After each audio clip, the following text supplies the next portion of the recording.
네, 여러분 반갑습니다. 오늘도 루이스 벌코프 조직신학 함께 공부할 수 있도록 여러분 함께 해주신 여러분 진심으로 축복합니다. 이 시간 함께 주기도문으로 함께 기도하시고 오늘 공부를 시작하도록 하겠습니다. 하늘에 계신 우리 아버지여, 이름이 거룩히 여김을 받으시오며 나라의 마옵시며 뜻이 하늘에서 이룬 것 같이 땅에서도 이루어지이다. 오늘날 우리에게 일용할 양식을 주옵시고 우리가 우리에게 죄 지은 자를 사하여 준 것 같이 우리 죄를 사하여 주옵시고 우리를 시험에 들지 말게 하옵시고 다만 악에서 구하옵소서. 대개 나라와 권세권의 아버지께 영원히 있사옵나이다. 아멘. 네, 오늘은 개인의 영혼의 기원에 관한 그런 내용들을 살펴보도록 하겠습니다.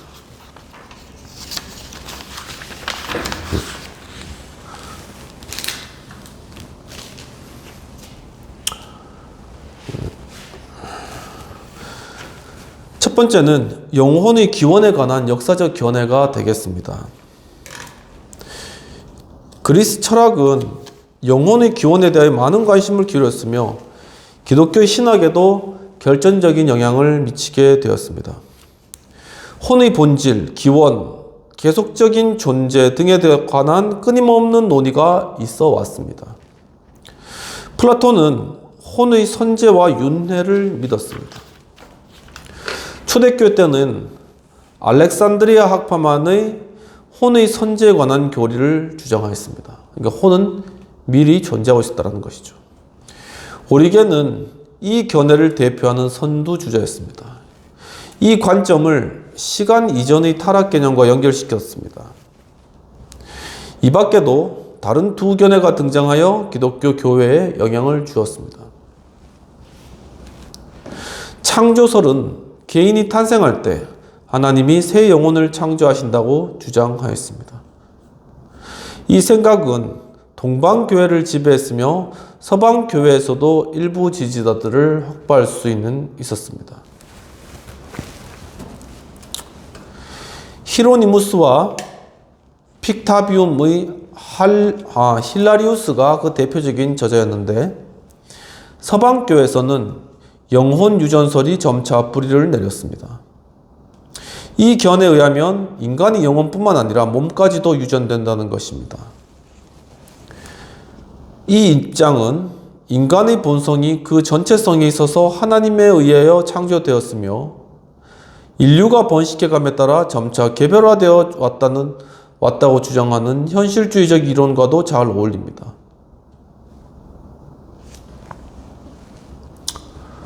유전설을 최초로 서술한 사람은 테르툴리아누스라는 분이었습니다.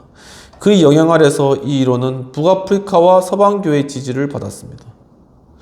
이 이론은 당시 교회에서 널리 받아들여지던 죄의 전이론과도 잘 부합되었습니다. 레오 교황은 그것을 가톨릭 신앙의 가르침이라고 불렀습니다. 이 이론은 동방에서는 별로 받아들여지지가 않았습니다.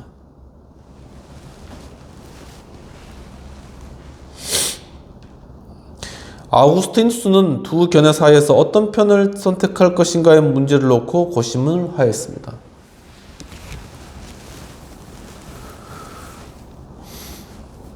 초기 스콜라 신학자들도 유보적인 입장을 취하였는데, 그러나 그들은 창조설이 더 개연성이 있다고 보았습니다. 그러니까 창조될 때 인간의 영혼도 함께 창조된다라는 그러한 견해가 되겠습니다. 그리고 시간이 지남에 따라 개인의 영혼은 창조된 것이라는 방향으로 의견이 집약되었습니다. 페트루스 롬바르두스의 말을 빌리면 교회는 영혼이 몸에 주입되는 순간에 창조되는 것이라고 가르쳤습니다. 토마스 아퀴나스는 한 걸음 더 나아가 이렇게 말했는데, 이 지적인 혼이 계보를 통해 유전된다는 것은 이단적인 가르침이다. 이 견해가 로마 가톨릭 교회의 주도적인 입장이 되었습니다.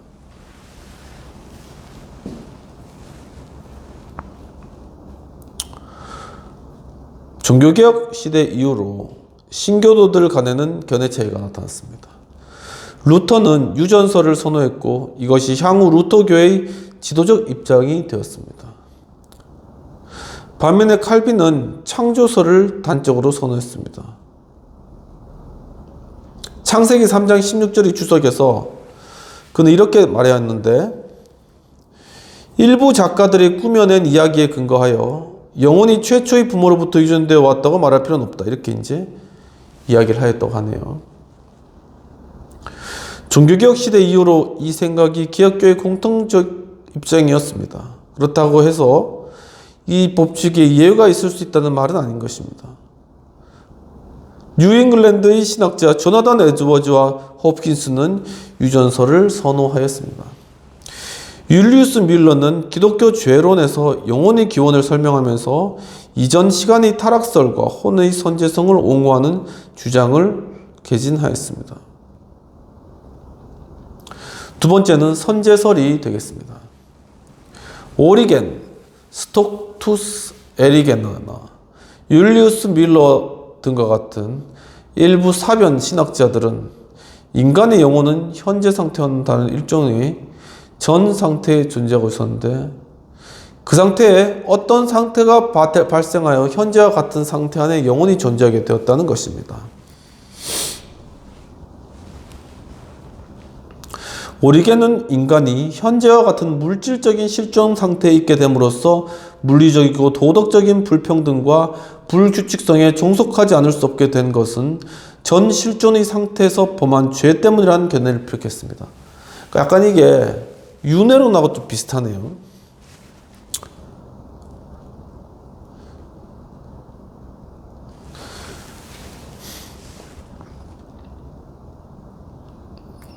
스코투스 에리게나도 죄가 시간 이전의 상태에 있던 인류 세계에 찾아온 이후로 죄인으로서의 일생을 시작하게 되었다고 얘기를 하였는데, 율리우스 밀러도 죄의 보편성의 교리와 개별적인 죄책을 조화시키기 위하여 이 이론을 원용하였습니다. 그의 주장에 따르면 전 실존의 상태에서 각 개인이 범죄했음이 분명하다라는 것입니다. 이 이론은 그런데 몇 가지 반론에 직면하게 되는데, 첫 번째, 이 이론은 성경적, 철학적 근거가 없다는 것입니다. 적어도 이 부류에 속한 몇 가지 형태의 주장은 분명히 이교 철학에서 가르치고 있는 물질과 정신의 이원론의 영향을 받아 영혼에 대한 처벌을 몸과 관련시키고 있다는 데 있는 것입니다. 이 이론은 몸을 우연히 산물로 보다 혹은 원래 몸이 없는 존재였는데 없이 존재했는 나중에 몸을 부여받았다라는 그러한 이론인 것이죠.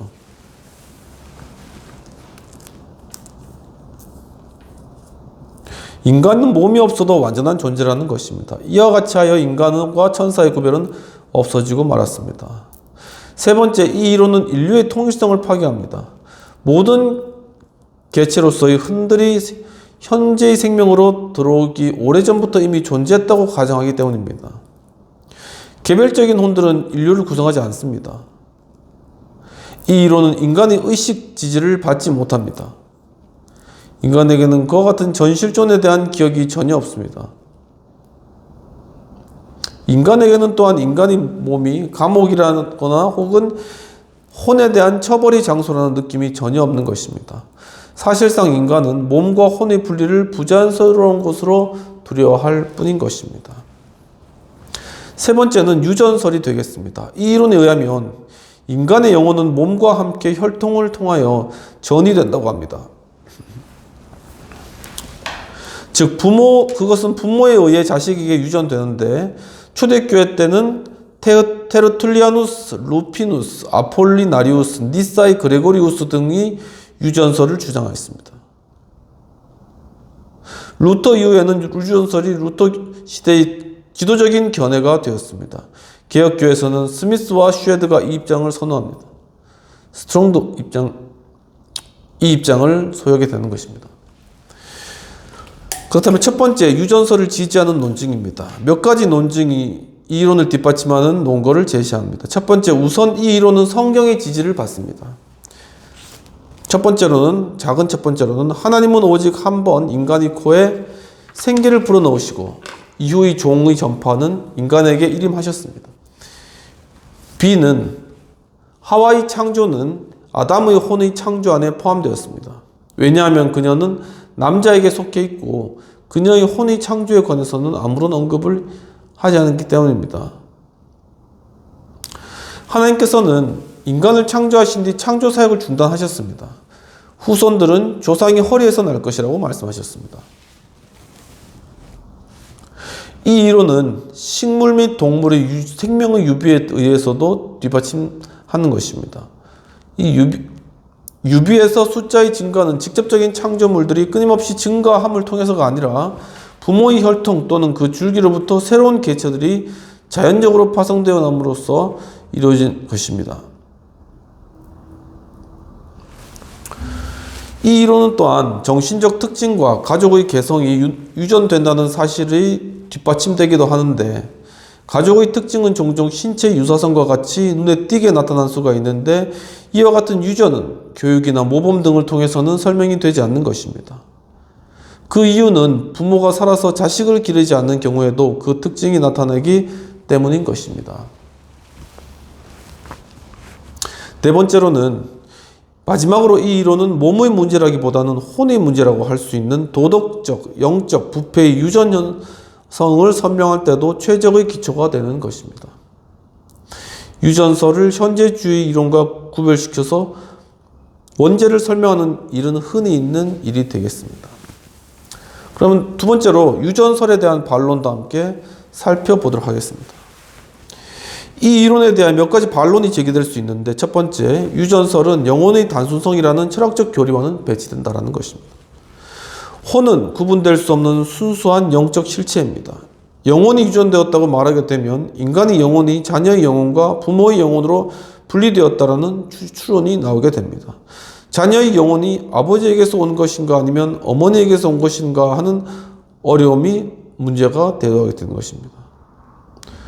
아니면 어머니와 아버지로부터 모두 온 것인가? 그렇다면 영혼은 일종의 복합체인가라는 그러한 질문도 들 수가 있는 것이겠죠.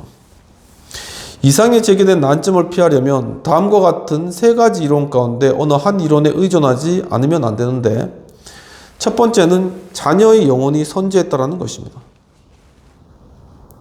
두 번째는 혼이 남자의 정자나 여자의 난자에 이미 잠복해 있었다. 이것은 유물론입니다. C. 혼은 부모에 의해 탄생되었다라는 것이죠. 곧 어떤 의미에서는 부모가 혼을 창조했습니다. 유전설은 최초의 창조가 있은 후 하나님이 오직 간접적으로만 활동하신다는 것을 가정으로 나타내고 있습니다. 6일간에 걸친 창조사역 후에 그의 창조사역은 중단되었으므로 하나님이 영혼을 창조를 계속하신다는 생각은 하나님과 세상의 관계에는 부합하지 않는다고 합니다. 그러면 제2의 원인들의 영향을 받지 않는 중생의 교리는 어떻게 성립되는가? 그러면 제2의 원인들의 영향을 받지 않는 중생의 교리는 어떻게 성립되는가? 유전설은 현실주의 이론과 잘 접목이 됩니다. 왜냐하면 그 길만이 원초의 죄책을 해명하는 유일한 길이기 때문입니다. 이와 같은 방법으로 유전설은 모든 영혼들이 수적으로 통일성을 가지고 있다는 지지하기 어려운 입장을 확립했습니다. 동시에 유전설은 어떻게든 인간들이 오락가락 처음 범한 죄에 대해서 책임을 지고 그가 그 후에 범한 죄들과 그 후에 선조들이 한 범죄에 대해서는 책임을 지지 않는가라는 문제에 대하여 만족할 만한 답변을 주지는 못했습니다.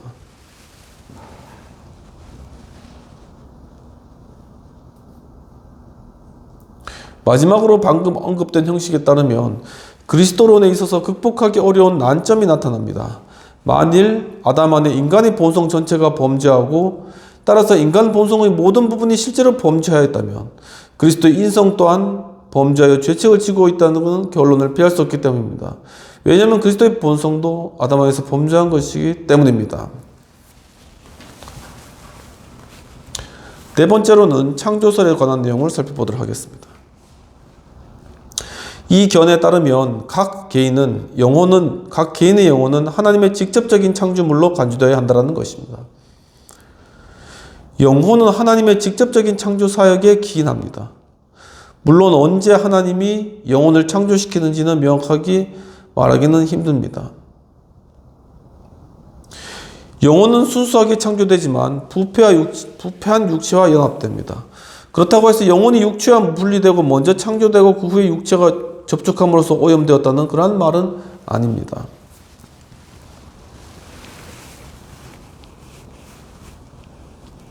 그와 같은 생각은 죄란 육체적인 그 무엇이라는 생각을 전제하고 있습니다. 창조설이 의미하는 바는 다만 영혼은 하나님의 창조행에 의해 존재되었으면서도 라고 하며 태아의 심령적 생명, 곧 부모의 생명 안에 미리 형성되어 있었으며 따라서 그 생명을 위로나 밖으로부터가 아닌 인류 전체를 짓누르고 있는 복합적인 죄 아래서 그리고 그 안에서 획득했다라는 것입니다. 첫 번째는 창조설을 지지하는 논증이 되겠습니다. 다음과 같은 논증들은 창조설을 지지하는 중요한 논증들인데 이 이론은 유전설보다 성경의 지배적인 표현들과 부합합니다. 원초적인 창조에 관한 기술은 몸의 창조와 영혼의 창조를 엄격하게 구분합니다. 하나는 땅에서 취한 반면 다른 하나는 하나님으로부터 온 것입니다. 이와 같은 구분은 몸과 혼이 다른 실체로 표현되어 있을 뿐만 아니라 각각 다른 기원을 가진 것으로 서술된 성경의 중심 개념입니다. 히브리서의 본문에 대해 유전설 신봉자들인 델리체까지도 이렇게 말하는데 이보다 더 창조설을 확실하게 지지하는 본문은 없다라고 이야기를 하였습니다.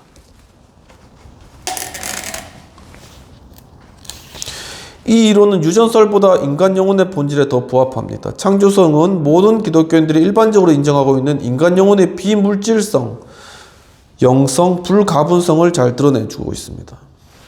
반면에 유전설은 본질의 파생이라고 말하는 바, 이는 일반적으로 알려져 있는 것처럼 본질의 구분 또는 분리를 암시합니다. 이 이론은 그리스도에서 유전설이 빠질 수 없었던 함정을 피하면서 그리스도의 인성에 관한 성경의 표현을 더 바르게 평가하고 있습니다. 그는 참된 인성을 가지신 진정한 인간이셨으며 구체적인 몸과 혼을 가지셨으며 또한 여자에게서 태어나셨고 모든 면에서 우리와 같은 자이나 죄는 없으신 분이라는 것입니다.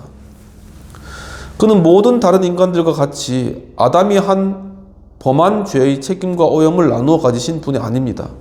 이 같은 일은 가능하였습니다. 그는 아담 안에서 범죄한 본질을 수적으로 공유하지 않으셨기 때문입니다. 창조설에 대한 반론을 잠깐 보겠습니다. 창조설은 다음과 같은 반론에 직면하는데 첫 번째, 가장 강력한 반론은 스트롱에 의해 다음과 같이 제기되었습니다. 창조설은 만일 영혼이 원래 부패 성향을 소유하고 있는 것을 뜻이라면 하나님을 도덕적인 악의 직접적인 창시로 만들게 된다라는 것이죠.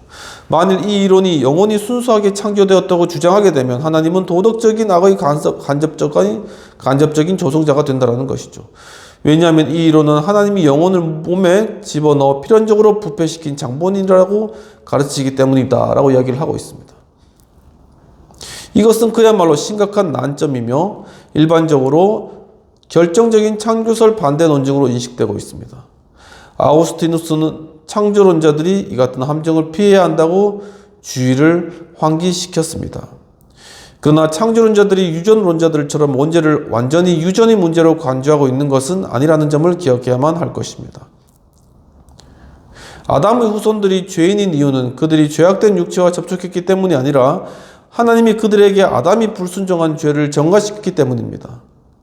그 결과 하나님은 그들로부터 원의를 거두셨고 죄의 오염이 뒤따랐습니다. 이까지 오늘 보도록 하겠습니다. 다음 시간에는 창조설에 대한 반론을 조금 더 보고 나머지로 결론에 관한 내용들을 살펴보도록 하고 그 다음으로는 하나님의 형상으로서의 인간 부분들을 나아가도록 하겠습니다. 함께 기도하도록 하겠습니다. 하나님 아버지, 오늘 또한 우리 인간 영혼에 대한 그러한 유전설, 창조설 이러한 다양한 관점들을 볼 수 있도록 이끌어 주시는 감사합니다. 정말 우리의 영혼이 과연 언제 창조되었나, 그리고 창조된 것인가 유전된 것인가, 이러한 부분들 주여, 이러한 것들 우리가 많은 그러한 학설과 또한 논쟁과 논의가 있다고 할지라도 정말 우리의 영혼을 지으신 분 하나님이시며 주님의 그 은혜 안에서 우리가 구원을 기다리는 존재라는 것을 늘 명심하며 정말 이 땅 가운데 살아갈 때 정말 하나님께서 베풀으신 그 은혜와 은총에 대해 감사하는 그러한 삶으로 주 앞에 올려드릴 수 있도록 주님 이끌어 주시옵소서. 주여, 주님의 창조의 능력과 새롭게 하심이 우리 삶을 새롭게 하고 충만하게 되어질 수 있도록 주님 도와주옵소서. 감사하고 모든 말씀 우리 주 예수님 이름으로 기도합나이다. 아멘. 오늘 예배 가운데 참여해주신 여러분 감사합니다. 한 주간 동안 승리하시고 날씨가 추운데 따뜻하게 복된 시간 보낸 한 주 되십시오. 감사합니다.